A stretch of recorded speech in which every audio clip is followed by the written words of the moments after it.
Assalamualaikum warahmatullahi wabarakatuh. Perkenalkan, nama saya Dian Azizah. Saya dari Prodi Pendidikan Bahasa Melayu. Saya di sini akan mengerjakan tugas UTS, yaitu mengenai tentang sastrawan Indonesia. Baiklah, di sini saya akan membahas sastrawan, yaitu Abdul Rahim Kajai.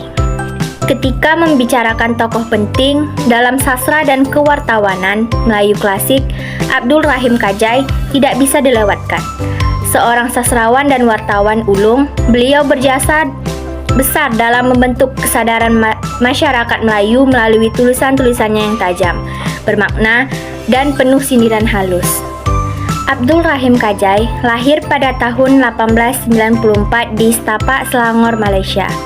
Pada masa kecilnya, beliau mendapatkan pendidikan di sekolah Melayu di tanah kelahirannya sebelum melanjutkan ke sekolah Arab di Mekah.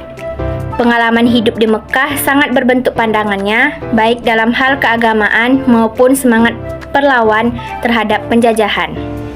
Pada tahun 1943, Abdul Rahim Kajai wafat di usia 49 tahun. Namun, warisan karyanya tetap hidup dan berpengaruh hingga saat ini. Karir dan kiprah di dunia sastra dan kewartawanan. Abdul Rahim Kajai dikenal sebagai Bapa Kewartawan Melayu. Julukan ini tidaklah berlebihan, mengingat betapa besarnya peran beliau dalam mengangkat suara rakyat melalui media massa. Ia aktif menulis di surat kabar terkemuka seperti Warta Malaya dan Utusan Melayu.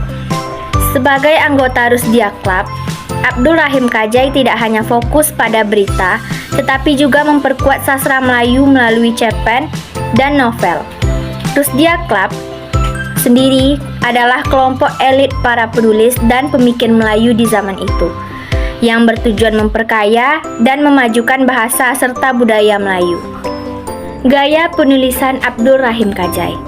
Gaya penulisan Abdul Rahim Kajai sederhana, mengalir, dan mudah dimengerti. Namun, di balik kesederhanaan itu, terdapat kekuasaan sindiran yang sosial yang tajam. Ia banyak mengangkat kisah-kisah kehidupan masyarakat Melayu sehari-hari, membicarakan masalah kemiskinan, ketidakadilan, dan dampak kolonialisme dengan cerdas dan menyentuh. Berikut karya-karya penting Abdul Rahim Kajai.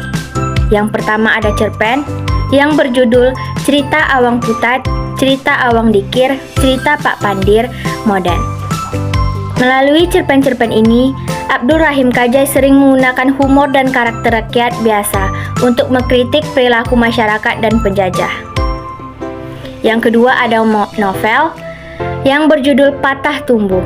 Patah Tumbuh adalah salah satu novel politik yang menampilkan semangat kebangkitan Melayu di tengah tekanan penjajahan. Abdul Rahim Kajai bukan hanya seorang wartawan atau penulis cerita. Ia adalah pelopor yang membangunkan bangsanya melalui kata-kata. Semangat dan pemikirannya tetap hidup, menginspirasi generasi baru untuk terus menghargai bahasa, budaya, dan perjuangan bangsa. Sekian pembahasan tentang sastrawan Indonesia, lebih dan kurang mohon dimaafkan. Assalamualaikum warahmatullahi wabarakatuh.